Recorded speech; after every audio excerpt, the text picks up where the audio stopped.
Hello guys, അസ്സലാമു അലൈക്കും. നമ്മൾ ഒരുപാട് തരം അട കണ്ടിട്ടുണ്ട്. ഇതൊരു സ്പെഷ്യൽ അട കേട്ടോ, ഒന്ന് കണ്ടു നോക്കണം. പിന്നെ പറയാൻ പുതിയതായിട്ട് ചാനൽ കാണുന്നവർക്കൊന്ന് സബ്സ്ക്രൈബ് ചെയ്ത് സപ്പോർട്ട് ചെയ്യണം, ലൈക്കും കമൻറ്റൊക്കെ ചെയ്യണം. പിന്നെ പറയാൻ എന്താ പറയുക, ഇത് മഞ്ഞളുടെ ഇല കേട്ടോ. അതായത് എൻ്റെ നാട്ടിലൊന്നും ഇതിലൊരു അടയില്ല, അടയില്ല. ഇതിപ്പോൾ ഞാൻ ഇവിടെ വന്നിട്ടാണ് കാണാനും കഴിക്കാനും തുടങ്ങിയത്. അത് കാരണം രസം അങ്ങനെ ഉണ്ടാക്കിയത് കേട്ടോ. നല്ല രസമുണ്ട് കേട്ടോ. നമ്മൾ വാഴയിലും കറുപ്പിലും ആക്കുക. ആ തേങ്ങയിൽ പറയാൻ വെള്ളവും, വണ്ടി പോകുന്ന ഭയങ്കര ശബ്ദമുണ്ട് കേട്ടോ.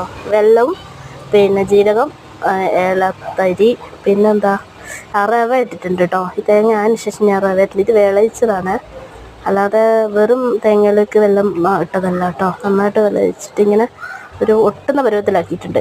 പിന്നെ നമ്മൾ ചെയ്യുന്ന പോലെ തന്നെ അതായത് ഇതിപ്പോൾ വലിയ ഭയങ്കര നീളമുള്ള ഇലയുണ്ട്, ഞാൻ രണ്ടെണ്ണമാക്കി, ഒന്ന് രണ്ടെണ്ണം മുറിച്ചിട്ടോ, അല്ലാതെ ചെമ്പിൽ വെക്കാൻ ഇടങ്ങാറാവും.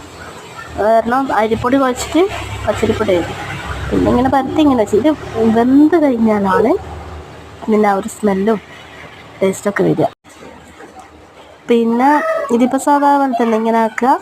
ഞാനിതിൽ അറ്റം അപ്പുറം ഇപ്പുറം കട്ടാക്കി കേട്ടോ.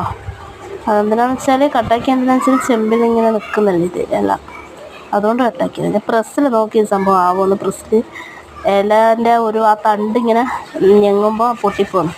അത് കാരണം ഞാൻ പ്രസ്സിലാക്കിയില്ല, കൈ കൊണ്ട് തന്നെ ആക്കി.